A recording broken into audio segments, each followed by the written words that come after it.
మీ అందరికీ గుర్తుండే ఉంటుంది. జస్ట్ కొన్ని రోజుల ముందే నేను ఈ వీడియోని పబ్లిష్ చేశాను. ఈ వీడియోలో మనం కర్ణాటకలో ఒక ఇజ్రాయెల్ మహిళను అక్కడి పోకిరీలు ఏ విధంగా అత్యాచారం చేసి వాళ్ళ ఫ్రెండ్ని చంపారో క్లియర్గా తెలుసుకున్నాం. ఈ విషయంలో అక్కడి పోలీస్ వ్యవస్థ ఎలా ఫెయిల్ అయిందో కూడా చెప్పాను. ఇది జరిగిన కొన్ని రోజుల్లోనే మళ్ళీ సేమ్ ఇలాంటి ఇన్సిడెంటే న్యూఢిల్లీలో జరిగింది. అయితే ఈ ఇన్సిడెంట్లో యూకేకు చెందిన మహిళను ఒక టాప్ హోటల్లో దారుణంగా అత్యాచారం చేశారు. మీరు ఇక్కడ ఆర్టికల్లో చూడవచ్చు. 2 men arrested after British tourist raped in Delhi hotel. ఇలాంటి విషయాల్లో మన ఇండియా పేరు ఇంటర్నేషనల్ న్యూస్లో పదే పదే రావడం మన దేశానికి అవమానకరం. ఈ ఇన్సిడెంట్ వెనుక ఉన్న స్టోరీ కూడా చాలా విచిత్రంగా ఉంది. యూకేకి చెందిన ఒక మహిళ మన ఇండియాలోని ఒక యువకుడితో కాంటాక్ట్లోకి వచ్చింది. ఆ తర్వాత ఆ యువకుడు ఈ అమ్మాయిని ఎలా అత్యాచారం చేశాడు అనే విషయాన్ని మనం ఈ వీడియోలో డీటెయిల్గా తెలుసుకుందాం. కానీ వీడియోలోకి వెళ్లే ముందు మీ అందరికీ ఒక చిన్న రిక్వెస్ట్. ఇలాంటి వీడియోలు చేయడం కాస్త రిస్కీ. ఇలా నిజాలు చెప్పే వీడియోస్కి పెద్దగా రీచ్ కూడా ఉండదు. పైగా మేము కులాలు మతాలకు భయపడకుండా బయాస్ లేకుండా మీకు జెన్యూన్ ఇన్ఫర్మేషన్ షేర్ చేస్తున్నాము. ఈ విషయాలు ప్రతి ఒక్కరికి తెలియాలి. అలా జరగాలంటే మీరు మన ఛానల్ని సబ్స్క్రైబ్ చేసుకొని వీడియోని లైక్ చేసి మీ అన్ని సోషల్ మీడియాస్లో ఈ ఇన్ఫర్మేషన్ని షేర్ చేయండి. ఇక టాపిక్లోకి వెళ్దాం.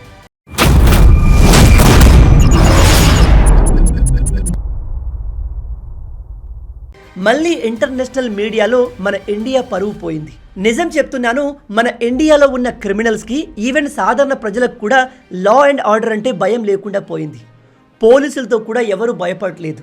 పరిస్థితులు అంతగా దిగజారాయి. ఒక వ్యక్తిని హత్య చేసినా, ఒక మహిళను బలవంతంగా అత్యాచారం చేసినా పోలీసులు అరెస్ట్ చేస్తారు, జైల్లో వేస్తారు అనే భయం క్రిమినల్స్లో ఇదిగో ఇలాంటి పోకిరీల్లో ఏమాత్రం లేదు. ఎందుకంటే మన ఇండియాలో ఎంత పెద్ద క్రైమ్ చేసినా శిక్షలు వెంటనే పడవు. మీరు చూడండి, అత్యంత దారుణమైన అత్యాచార కేసుల్లో, హత్య కేసుల్లో కూడా నిందితులకు శిక్ష పడడానికి ఎంత కాదన్నా మినిమం 5 సంవత్సరాల సమయం పడుతుంది. ఢిల్లీలోని నిర్భయ కేసులో న్యాయం జరగడానికి 10 సంవత్సరాల సమయం పట్టింది. మిర్యాలగూడలో జరిగిన అమృత ప్రణయ్ కేసులో తీర్పు రావడానికి 7 సంవత్సరాల సమయం పట్టింది. ఇలా న్యాయం జరగడానికి, క్రిమినల్స్కి శిక్షలు పడడానికి సంవత్సరాల సమయం పడుతుంటే క్రైమ్ చేసే వాళ్ళకు కూడా భయం లేకుండా పోయింది. పైగా మనం ఇక్కడ తీర్పు వచ్చిన కేసుల గురించి మాట్లాడుతున్నాం. ఇంకా కోర్టుల్లో పెండింగ్లో ఉన్న కేసుల సంఖ్య వేలలో ఉంటాయి. ఇదంతా చూసి ఒక విషయాన్ని చాలా క్లియర్గా చెప్పొచ్చు. మన దేశంలో న్యాయ వ్యవస్థ చాలా స్లోగా పనిచేస్తుంది. మన దేశ న్యాయ వ్యవస్థ పనిచేస్తున్న తీరుకి స్లో అనే వర్డ్ కూడా చాలా చిన్నది. ఉదాహరణకి మొన్న కర్ణాటకలోని హంపీలో ఇజ్రాయెల్కి చెందిన మహిళను అత్యంత దారుణంగా అత్యాచారం చేసిన ఈ ముగ్గురిని పోలీసులు అరెస్ట్ చేశారు. ఇది జరిగి వారం దాటిపోయింది. మరి వీళ్ళకి ఇప్పుడు వెంటనే శిక్ష పడుతుంది అని మీరు అనుకుంటున్నారా? దీనిపైన కూడా విచారణ జరుగుతుంది. కోర్టుల్లో వాయిదాల మీద వాయిదాలు పడతాయి. నాకు తెలిసి ఈ కేసు కూడా సాల్వ్ అవ్వడానికి మినిమం 3 నుంచి 5 సంవత్సరాలు ఈజీగా పడుతుంది. అప్పటిదాకా ప్రజలు ఈ కేసు గురించి పూర్తిగా మర్చిపోతారు. మన దేశంలో ఇలాంటి కేసులు తరచుగా జరుగుతూనే ఉన్నాయి. కానీ ఇప్పుడు ట్రెండ్ కాస్త డేంజరస్గా మారింది. ఇప్పుడు బయట దేశం నుంచి వచ్చే మహిళలు కూడా మన ఇండియాలో సేఫ్గా ఉండలేకపోతున్నారు. మన దేశానికి వచ్చే ఫారెన్ మహిళల విషయంలో కూడా కొంతమంది భారతీయులు నీచంగా బిహేవ్ చేస్తున్నారు. ఒకసారి ఈ ఫోటో చూడండి. ఇందులోని ఒక విదేశీ మహిళ ఢిల్లీ నుంచి ఆగ్రాకు ట్రైన్లో ట్రావెల్ చేస్తుంది. ఆ సమయంలో ఈమె పక్కన ఉన్నవాడు ఈ మహిళ పర్మిషన్ లేకుండా ఈమెను ఫోటోలు తీయడం, వీడియోలు తీయడం, డిఫరెంట్గా బిహేవ్ చేయడం చేశాడు. ఈ రెండవ ఇన్సిడెంట్లో రష్యాకు చెందిన మహిళ తన ఇండియన్ హస్బెండ్తో ఉదయ్పూర్లోని ఒక ప్లేస్కి వెళ్తే ఈమెను అక్కడి కొంతమంది యువకులు 6,000 అంటూ, అంటే 6,000 రూపాయలు అంటూ హరాస్ చేశారు. దీని మీనింగ్ ఈ రష్యన్ అమ్మాయిలు 6,000 రూపాయలకు అమ్ముడు పోతారు అని ఈ చప్రిగాల మీనింగ్. మూడవ ఇన్సిడెంట్, ఇక్కడ కనిపిస్తున్న ఈ ఇద్దరు కపుల్స్ చూడండి. వీళ్ళు తమ బైక్ పైన ప్రపంచ యాత్ర చేస్తున్నారు. వీళ్ళు చేసిన మిస్టేక్ ఏంటంటే, ఇండియా ఒక బ్యూటిఫుల్ కంట్రీ, ఇక్కడి ప్రజలు చాలా మంచివారు అనుకుని మన దేశానికి చూడ్డానికి రావడం. వీళ్ళు మన ఇండియాలోని జార్ఖండ్లో ఉన్నప్పుడు 7 యువకులు వీళ్ళపైన దాడి చేసి ఈ మహిళను అత్యాచారం చేశారు.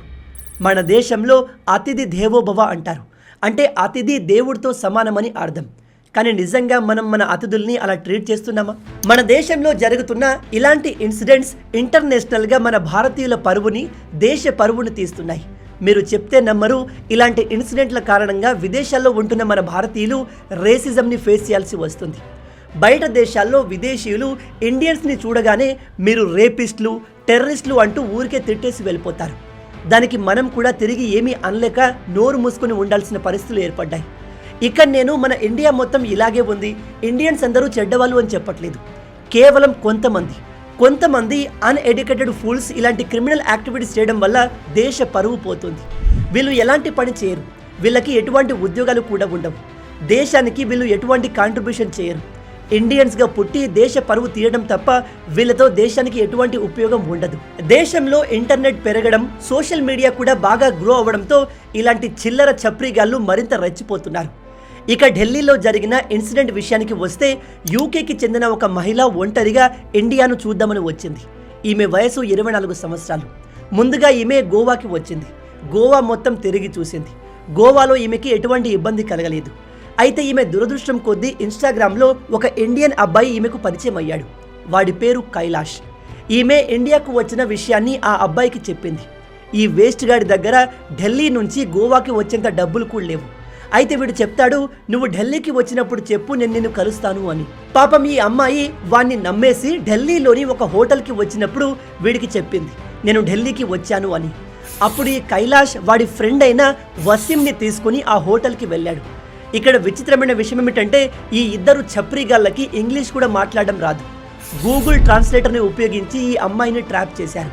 అయినా కూడా ఈ అమ్మాయి వీళ్ళను నమ్మి వీళ్ళతో కలిసి ఆ హోటల్లో డిన్నర్ కూడా చేసింది. ఆ తర్వాత ఈ ఇద్దరు ఆమెను ఏదో విధంగా మేము నీ రూమ్ చూడాలి అనుకుంటున్నాము అని కన్విన్స్ చేశారు. పాపం ఈ అమ్మాయి వీళ్ళను నమ్మి ఈ ఇద్దరిని తన హోటల్ రూమ్లోకి తీసుకెళ్ళింది. అక్కడ ఈ ఇద్దరు ఈమెను కొట్టి బెదిరించి దారుణంగా అత్యాచారం చేసి అక్కడి నుంచి పారిపోయారు. ప్రజెంట్ పోలీసులు ఈ కేసు పైన ఇన్వెస్టిగేషన్ చేస్తున్నారు. అసలే మన దేశానికి టూరిస్టులు రావడం చాలా తక్కువ. ఇలాంటి ఇన్సిడెంట్లు ఎక్కువగా జరగడంతో ఆ సంఖ్య కూడా తగ్గిపోతుంది. నిజం చెప్పాలంటే మన ఇండియా ఒక అద్భుతమైన దేశం. మన దేశంలో ఉన్న ప్రకృతి సంపద, అందాలు ఎక్కడ లేవు. కానీ మన భారత ప్రభుత్వం ఎందుకో మన టూరిజంని ప్రమోట్ చేయడంలో ఫెయిల్ అయింది. ఉన్న కొద్ది టూరిజం కూడా ఇలాంటి ఇన్సిడెంట్స్ వల్ల మరింత తగ్గుతుంది. నేను మీకు రీసెంట్గా కర్ణాటకలోని హంపీలో ఇజ్రాయెల్ మహిళపై జరిగిన అత్యాచారం గురించి వీడియోలో ఎక్స్ప్లెయిన్ చేశాను. అయితే ఆ ఇన్సిడెంట్ తర్వాత ఆ ప్రాంతానికి వచ్చిన మిగతా విదేశీ టూరిస్టులు కూడా వెంటనే ఇండియా వదిలి వెళ్ళిపోయారు. ఎందుకంటే ఆ ప్రాంతంలోని ఫేమస్ యునెస్కో హెరిటేజ్ సైట్ దగ్గరే ఇలాంటి దారుణమైన ఇన్సిడెంట్ జరిగింది అంటే మాకు ఇండియాలో సేఫ్టీ లేదు అని భావించి వాళ్ళంతా నెక్స్ట్ డేనే తమ తమ దేశాలకు వెళ్ళిపోయారు. ఇక్కడ నేను మన దేశంలోనే ఇలా జరుగుతుంది అని చెప్పట్లేదు. ఇలాంటివి వేరే దేశాల్లో కూడా జరుగుతాయి. కానీ ఆ దేశాల్లో లా అండ్ ఆర్డర్ చాలా స్ట్రిక్ట్గా ఉంటుంది. అంటే వెంటనే ఇలా చేసిన వారికి శిక్షలు పడతాయి. దాంతో వేరే వాళ్ళు ఇలా చేయాలన్నా భయపడతారు. మన దేశంలో ఎవరైనా ఒక వ్యక్తి అత్యాచారం కేసులో దోషిగా నిర్ధారణ అయితే అతనికి లైఫ్ ఇంప్రిజన్మెంట్ విధిస్తారు. బై ద వే, ఇక్కడ లైఫ్ ఇంప్రిజన్మెంట్ అంటే లైఫ్ లాంగ్ జైల్లో ఉంచారు. దాదాపు మినిమం 14 సంవత్సరాలు లేదా ఇంకాస్త ఎక్కువ సంవత్సరాలు జైలు శిక్ష అని అర్థం. చాలా రేర్ కేసుల్లో మన దగ్గర మరణశిక్ష విధిస్తారు. పాకిస్తాన్లో చూసుకుంటే రేప్ చేసిన వారిని డైరెక్ట్గా మరణశిక్ష విధిస్తారు. పాకిస్తాన్ లాంటి దేశాల్లో కూడా అత్యాచారం విషయంలో చట్టాలు మనకంటే చాలా స్ట్రిక్ట్గా ఉన్నాయి. చైనాలో అయితే ఈ చట్టాలు చాలా స్ట్రిక్ట్గా ఉంటాయి. ఒకవేళ అక్కడ ఎవరైనా అత్యాచారం చేసినట్టుగా కన్ఫర్మ్ అయితే వారికి వెంటనే మరణశిక్ష విధిస్తారు. అక్కడ ఎక్కువగా మరణశిక్షలే విధిస్తారు. కేవలం కొన్ని సందర్భాల్లో క్యాస్ట్రేషన్ చేస్తారు. అంటే అత్యాచారం చేసిన వాడి పురుషంగాన్ని తొలగించేస్తారు, వాడు మళ్ళీ ఆ పని చేయకుండా. ఉదాహరణకి చైనాలో 2024 నవంబర్ సమయంలో ఒక టీచర్ తన స్కూల్లోని ఫీమేల్ స్టూడెంట్స్తో అసభ్యంగా ప్రవర్తించేవాడు. అండ్ ఒక సమయంలో అతను కొందరు అమ్మాయిల్ని అత్యాచారం కూడా చేశాడనే విషయం బయటకు రాగానే వెంటనే చైనా గవర్నమెంట్ ఇన్వెస్టిగేషన్ స్టార్ట్ చేసి అది నిజమని తెలిసిన వెంటనే వాడికి మరణశిక్ష విధించి అంతం చేసేసింది. ఇక్కడ ఇంకో ఇంట్రెస్టింగ్ విషయం ఏమిటంటే, మరణశిక్ష విధించడం కూడా మన దేశంలో జరుగుతున్న ఈ అత్యాచారాల్ని ఆపలేదంట. ఈ విషయం పైన మన ఇండియాలో చాలా డిబేట్స్ కూడా జరిగాయి. మీరు ఇక్కడ ఆర్టికల్లో చూడవచ్చు. Death penalty cannot fix India's rape problem.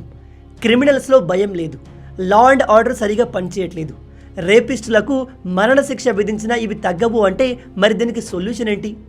దీనికోసం కల్చరల్ రిఫార్మ్స్ జరగాలి. కానీ అది జరగడానికి చాలా సమయం పడుతుంది. ఎందుకంటే సమాజంలో మార్పు రావడం అంత ఈజీగా జరిగేది కాదు. దానికి చాలా సమయం పడుతుంది. మరి ఏం చేస్తే బాగుంటుంది? మన సమాజంలో ఇలాంటి ఇన్సిడెంట్స్ తగ్గాలంటే ఎటువంటి చర్యలు తీసుకోవాలి? గవర్నమెంట్ ఎలా రెస్పాండ్ అయితే బాగుంటుంది? దీనిపై మీ ఆలోచనల్ని కింద కామెంట్లో చెప్పండి. మన దేశంలో చిన్న పిల్లల నుంచి మొదలు పెడితే ముసలి వాళ్ళ వరకు ఎవరూ సేఫ్గా లేరు. ఇది మారాలి. మన దేశ ప్రజల్లో మార్పు రావాలంటే ఏం చేస్తే బాగుంటుంది? మీ ఆలోచనల్ని కింద కామెంట్ సెక్షన్లో రాయండి. మొత్తంగా ఇవే ఈ వీడియోకి సంబంధించిన పూర్తి విషయాలు. ఈ వీడియో మీకు నచ్చింది అనుకుంటున్నాను. నచ్చితే అలా ఊరికే చూసి వెళ్ళిపోకుండా వీడియోని లైక్ చేయండి. ఈ వీడియోకి నేను మీకు ఇచ్చే లైక్స్ టార్గెట్ 5,000 లైక్స్. చాలా ఈజీ, సింపుల్గా చేసేయండి. మీరు కొట్టే లైక్స్కి కింద ఉన్న లైక్ బటన్ పగిలిపోవాలి. అండ్ ఇలాంటి మరిన్ని ఇంట్రెస్టింగ్ వీడియోస్ కోసం మన ఛానల్ని సబ్స్క్రైబ్ చేసి మమ్మల్ని సపోర్ట్ చేయొచ్చు కదా. ఇది మీకు కంప్లీట్లీ ఫ్రీ, కానీ మీరు చేసే ప్రతి ఒక్క లైక్ అండ్ సబ్స్క్రిప్షన్ మాకు మరిన్ని వీడియోస్ చేయడానికి ఒక మోటివేషన్లా ఉంటుంది. కాబట్టి వీడియోని లైక్ చేసి ఛానల్ని సబ్స్క్రైబ్ చేయడం మర్చిపోవద్దు. రాబోయే వీడియోలో ఇంకో ఇంట్రెస్టింగ్ టాపిక్తో మళ్ళీ కలుద్దాం. అంటిల్ దెన్, జై హింద్.